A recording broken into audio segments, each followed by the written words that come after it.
Hi, welcome back to Empowered Living. I know it's been a while.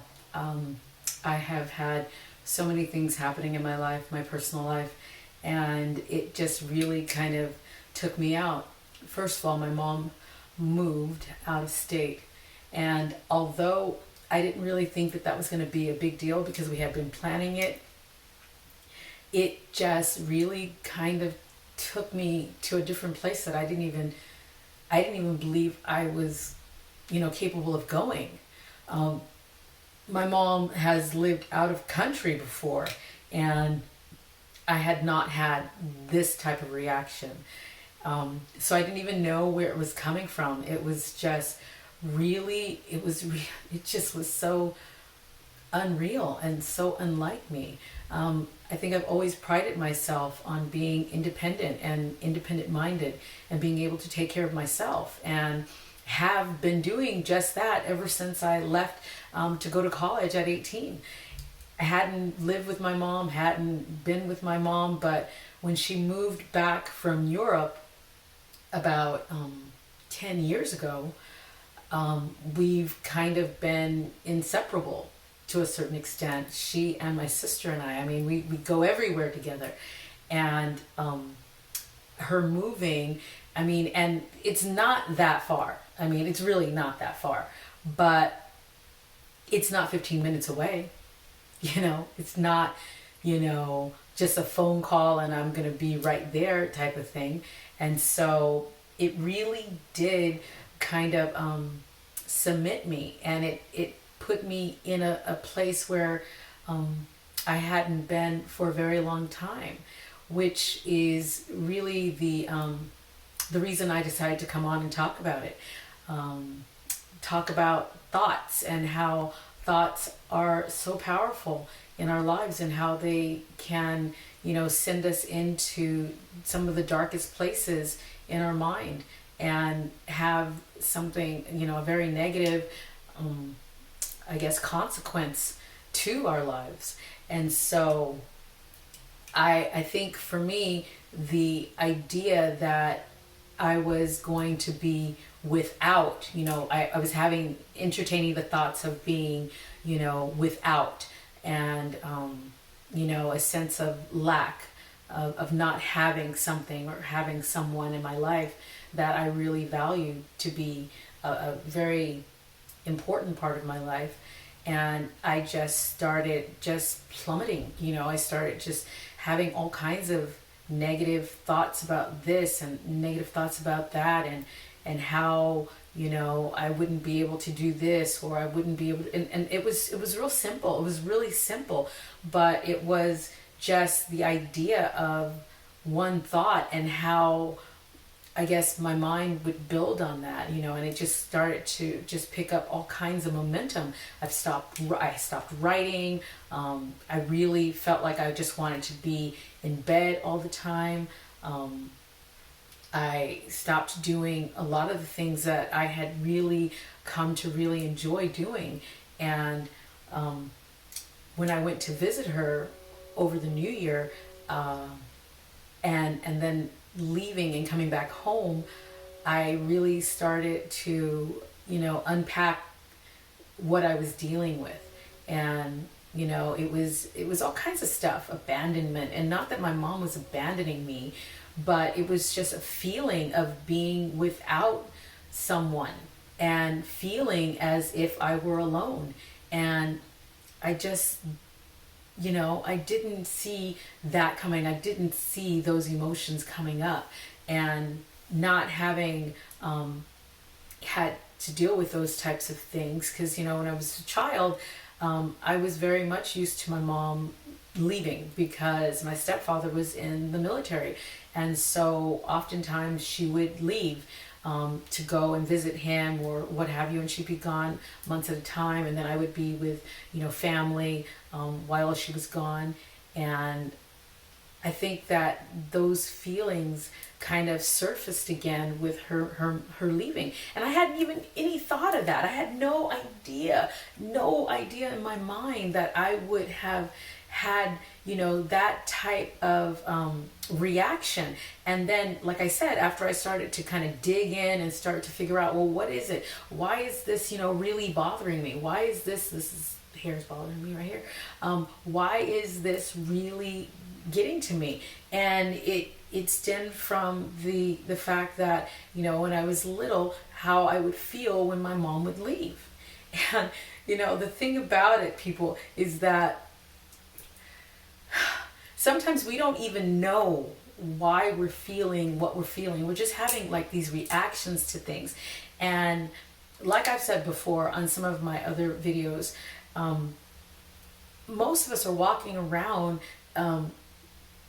grown children. We still have a lot of the same reactions and perceptions as we did when we were younger, because that inner child that had not had any resolve to some of those experiences still very much exist in us. And until we go in and we start to do the work and we start to clean out the house and we start to really unpack why we're having these sometimes unreasonable reactions to things, that's where it is. That's where it starts. And so I start to go in and I was like, okay, when I was younger, this is how I felt. And, I'm just having that reaction. I know very well that I can see my mom anytime I want to.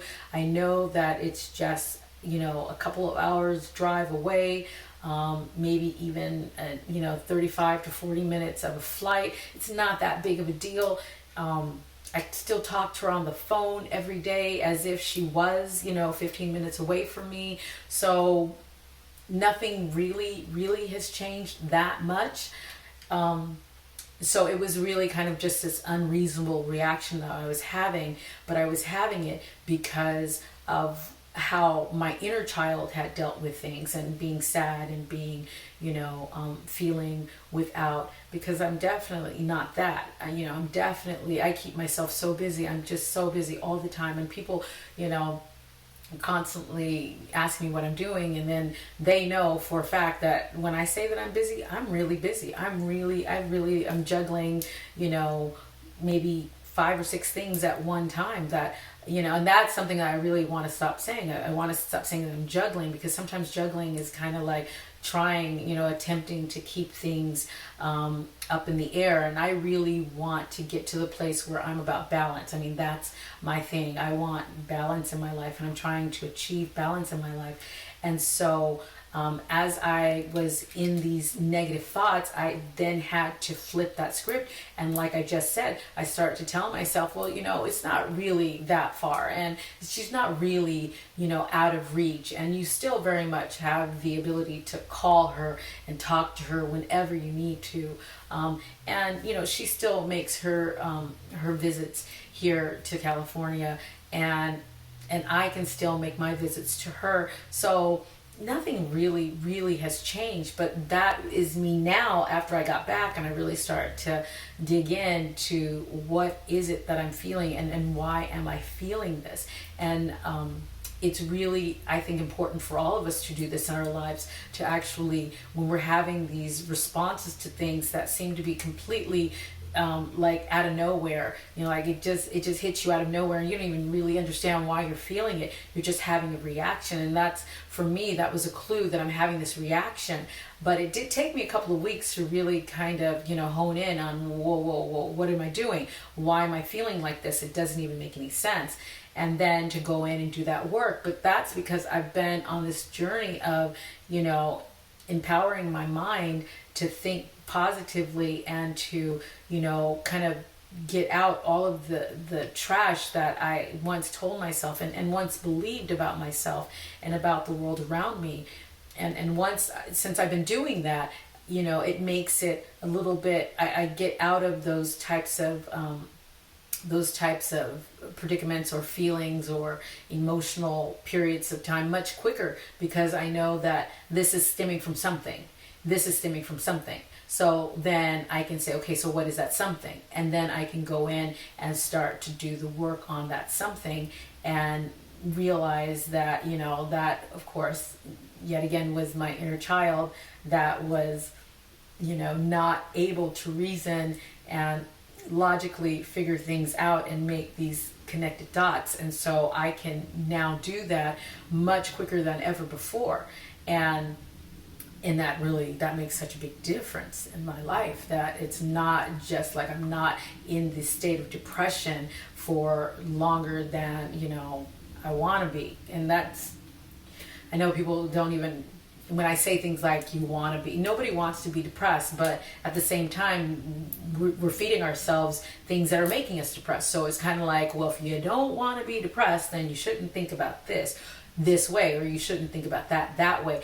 But when you don't have the tools and you haven't really started the process of learning how to not think certain thoughts or not to believe certain beliefs that 9 times out of 10 weren't even yours to begin with, they were given to you by someone, some caretaker in your past, and you just had no other knowing. So yeah, you kind of believed it, you kind of accepted it as to be fact, and you started living out that fact, and it started to play out in your life, and you started to have experiences that were validating it and making it more true, when the reality is that 9 times out of 10 it wasn't yours, it was someone else's that kind of gave it to you, and who knows, maybe they got it from someone else. And it's just so cyclical, it's just constant, feeding the same thing over and over and over and over to the new family members that are coming into our lives, with the new children and the new babies. And it's really important that we kind of see where that stuff is. And if it's healthy, then of course you want to keep that, and you want to keep talking about it, and you want to keep bringing it into your life, into the life of those that you love. But if it's not healthy, then it's kind of time to kind of get in there and kind of excavate it, kind of get it out of your life, or your mindset and your belief patterns. And then of course not to give it to your kids, or not give it to these young members of your family, because they deserve to have positive interactions and positive lives without the garbage that we've been fed. And so for me, that's pretty much where I'm at. I'm really taking it step by step, and going in, like I said, and figuring it out, and understanding that that fear, or that feeling of lack, of not having, it's not even founded, it's not even real, it's not even a real thing. It's just something that my inner child was kind of dealing with, or not even dealing with, obviously, because it came back up. So I wasn't even dealing with it until, as an adult, I was able to see it and say, oh, this is what this is. Okay. So, and then when I was able to do that, then it kind of fixed itself. It just kind of fixed itself. And so now I'm back to doing all the things that I was doing. But man, guys, it's all about our thoughts. It's really about the thoughts that we feed ourselves, and how a lot of them don't even have any real relevancy in our lives. We just are regurgitating it over and over and over, and getting the same thing, getting the same responses, getting the same outcomes and the same consequences, when if we were to find that there's something that's happening in our lives that we're not really happy with, then to go in and figure out, okay, so what am I doing, and why am I doing this? What am I doing, and why am I doing this? Because I'm the one who's in control here. There's nobody else in control of this situation but me. What am I doing? What am I thinking? How am I thinking about this? So why am I thinking this about this? Once you get that answer, then perhaps you can start that process of, is it a reality? Is it factual? Is it not factual? Is it founded? Is it not founded? What is it? And then, I'm sure you'll find some type of understanding. Most of us are on autopilot all the time. In most of our reactions, it's an automatic response to something. And if we are not careful, then we can find ourselves just living in the same type of situations over and over and over, because we're not going in and we're not doing the work that's necessary to stop that chain of events from happening. It's just this linked chain that just never ends if you don't do the work of changing your thought process, or even understanding why you're thinking that way. Because sometimes once you start understanding why you're thinking that way, then that already kind of cuts it right away anyway. That kind of stops it anyway.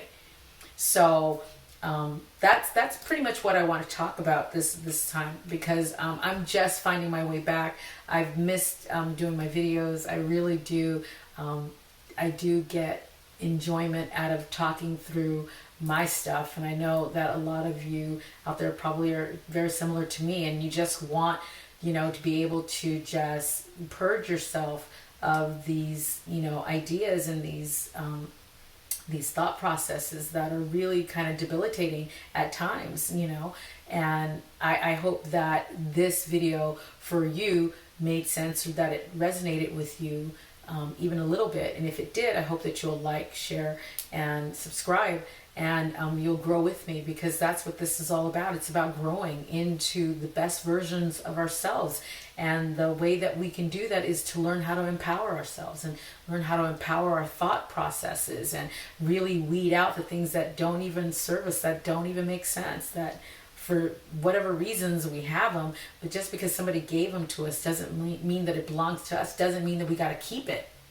We don't have to keep it, especially if it's not working for us. So again, I hope that you're going to have a great week ahead of you. This was Martin Luther King Day for us, so we're off. A lot of people are off today, so I'm wishing you well, and my intention is to get back on this journey of empowering myself, and hopefully helping some others out there do the same damn thing. So until next time, see you soon. Bye.